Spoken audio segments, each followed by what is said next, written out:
Assalamualaikum dan salam semua. Nama aku Ali. Aku baru je masuk tingkatan 3 tahun ni. Umur aku 15. Tapi rasa macam dah banyak sangat benda aku belajar. Bukan kat sekolah je, tapi kat kampung ni juga. Aku tinggal kat kampung Parit Bunga, Muar, Johor. Rumah aku rumah kayu 2 tingkat. Atas tiang macam rumah-rumah lama yang orang selalu kata penuh kenangan. Setiap pagi aku kayuh basikal buruk aku ni. Warna asalnya hijau, tapi sekarang dah pudar. Tinggal semangat je yang kuat. Mak selalu pesan, ilmu tu cahaya hidup man. Sebab tu aku sanggup bangun awal. Jalan tanah merah ni berdebu, baju sekolah pun dah lusuh, tapi aku tetap pergi sekolah dengan semangat. Dekat dada ni ada lencana sekolah. Tak besar, tapi aku bangga. Kadang panas sangat, peluh meleleh sampai ke dahi. Tapi tak apa, aku tahu semua ni satu perjalanan.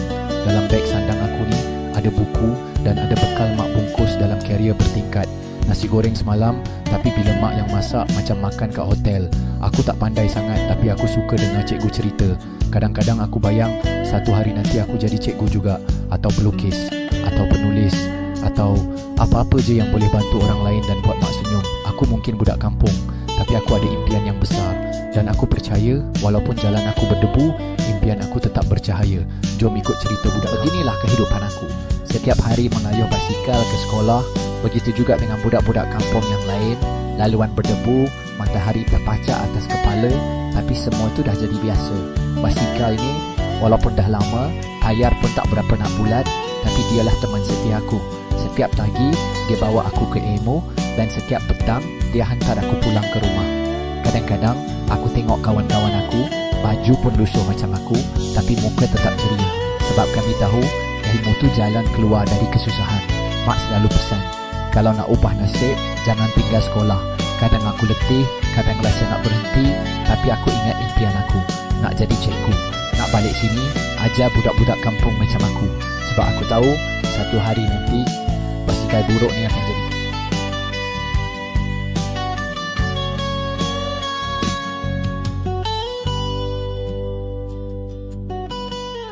Inilah bilik darjahku yang pada pendapat aku cukup sempurna. Walaupun lantainya tidak rata dan kipas silingnya kadang-kadang hanya berputar perlahan, bagi aku inilah tempat di mana impian aku dibina satu persatu.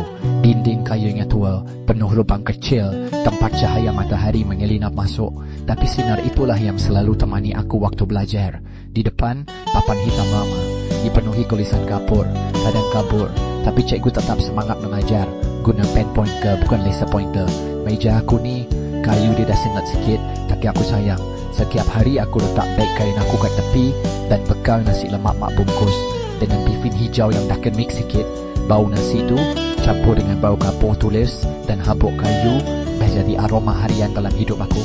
Kat sekeliling aku ada kawan-kawan seperjuangan, semua dengan cerita masing-masing. Tapi hari ni fokusnya aku, sebab aku tahu kalau aku usaha betul-betul kat sini, walaupun ini cuma bilik darjah kampung, esok mungkin aku boleh ubah dunia. Sebab bagi aku, ilmu tak perlukan dinding cantik. Inilah ceritaku semasa kecilku. Kenangan lalu ini bukan sekadar memori, tetapi helaian hidup yang membentuk siapa aku hari ini. Aku dibesarkan di kampung yang serba sederhana, di mana suara kokokan ayam dan deru angin pagi menjadi irama harian. Setiap pagi, aku kayuh basikal tua peninggalan arwah ayah melalui jalan tanah merah yang berdebu dengan semangat mak yang aku galas dalam hati. Setiap kayuhan, kawan-kawan ramai, tapi masa itu aku lebih banyak diam, mendengar, memerhati, menyimpan angan-angan yang besar dalam jiwa kecil ini.